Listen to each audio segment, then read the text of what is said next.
The purpose of pain and freedom.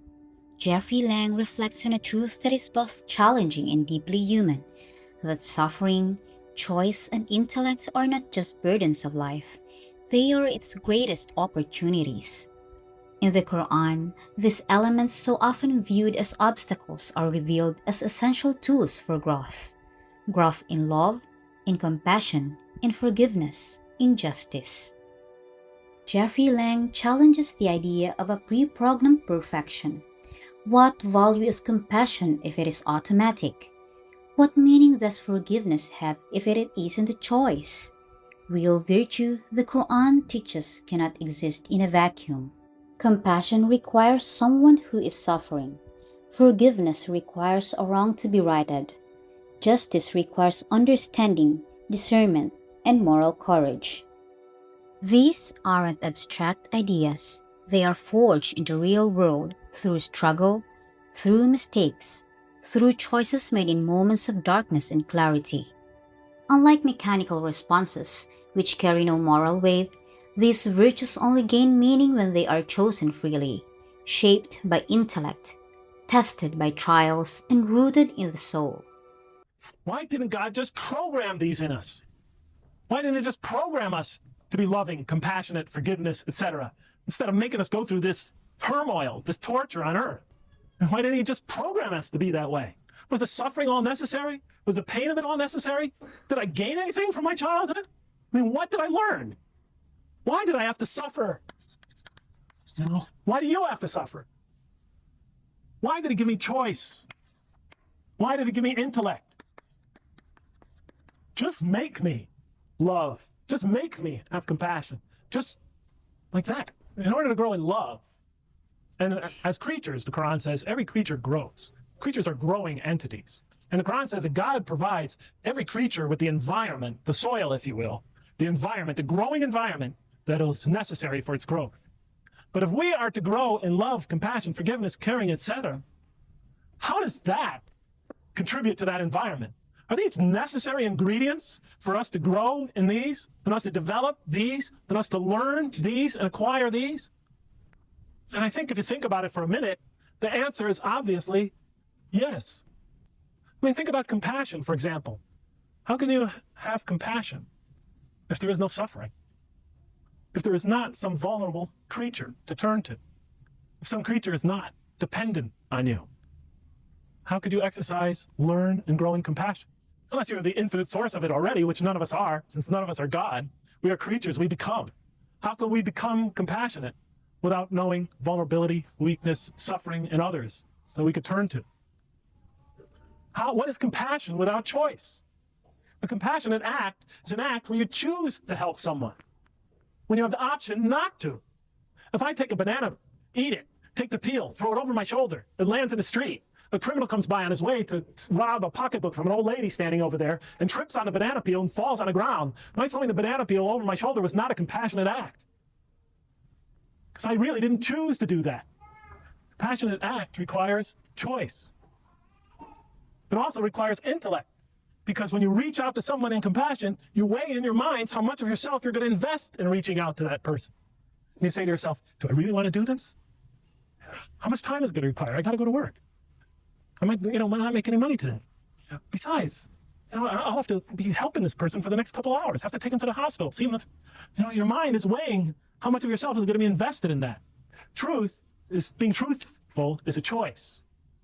It's understanding the decision you're making. It requires intellect.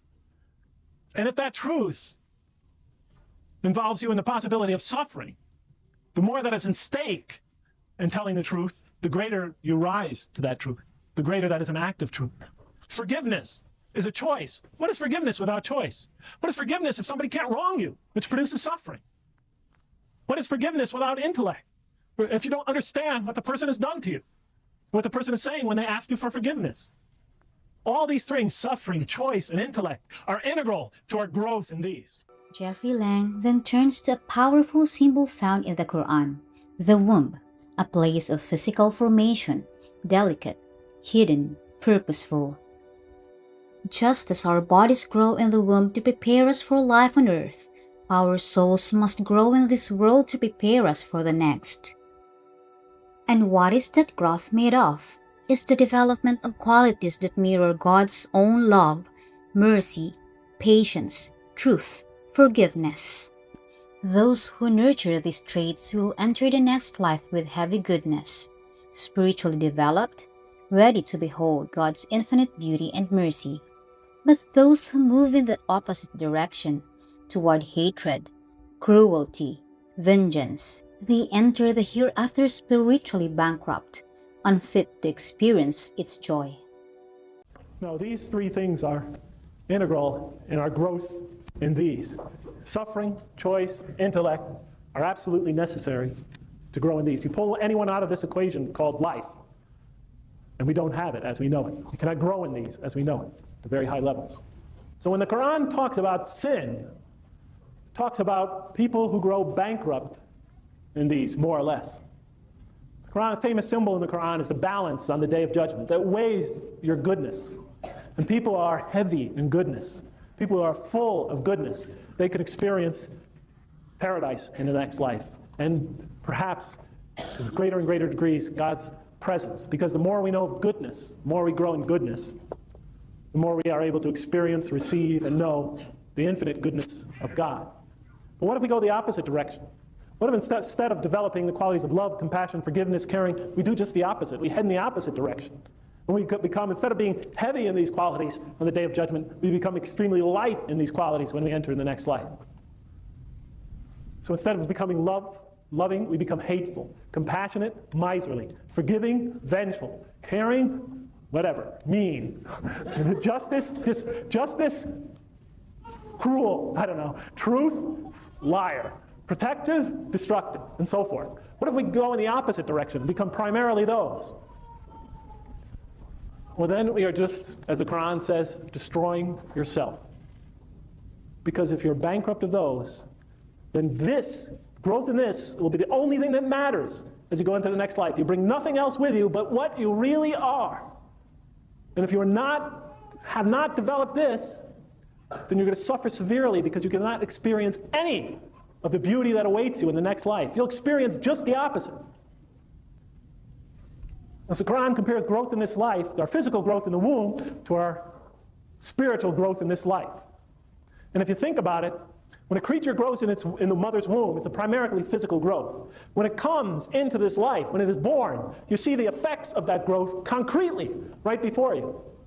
When a child enters this world, the growth it went through in a womb, its physical growth, is manifested before you in that creature's being. What the Qur'an seems to suggest is that when we are the type of spiritual growth we obtain in this life, when we go into the next life, it too will be manifested in exactly what we are. And so to go in this next life bankrupt of these is like coming into this life bankrupt, bereft of every physical quality you need to experience some peace, some joy, some comfort in this life. So if you are bereft of these, it would be like coming into this life without any skin to protect you from the cold or the heat, with your nerves exposed and all you know is pain, the inability to breathe and you're gasping for air. I'm not trying to scare any of you, I'm just presenting an analogy. Choking for your breath, blind, you cannot see. And the Qur'an says the spiritually blind in this life will come out blind in the next life to reality. So to not grow in these, to grow in the opposite, to become basically evil, is, according to the Qur'an, self-destruction. And so when the Qur'an speaks of sin, it frequently says, you don't sin primarily against God. You don't even primarily sin against your victims. The Qur'an says the sinner primarily commits sin against themselves. They destroy themselves, the Qur'an says. And it says God gives you at least when he exposes you to the Qur'an, gives you every possible warning about that. And then it says, and still they turn their backs. Jeffrey Lang highlights how the Quran warns us, sin does not harm God. Its first victim is always the sinner. By ignoring divine guidance, we don't just break rules, we break ourselves. We limit our own growth. We cut off our capacity to love, to understand, to be at peace. In the end, he finds the Quran offers a transformative perspective that life is not just a test of obedience. It is a sacred opportunity for the soul to become what it was always meant to be. Through hardship, through choices, through rising after every fall, we prepare ourselves not just for this world, but for an eternal meeting with the divine. Thank you for watching. Let's make a difference together. If this video inspired you, hit like, follow, and share it with others.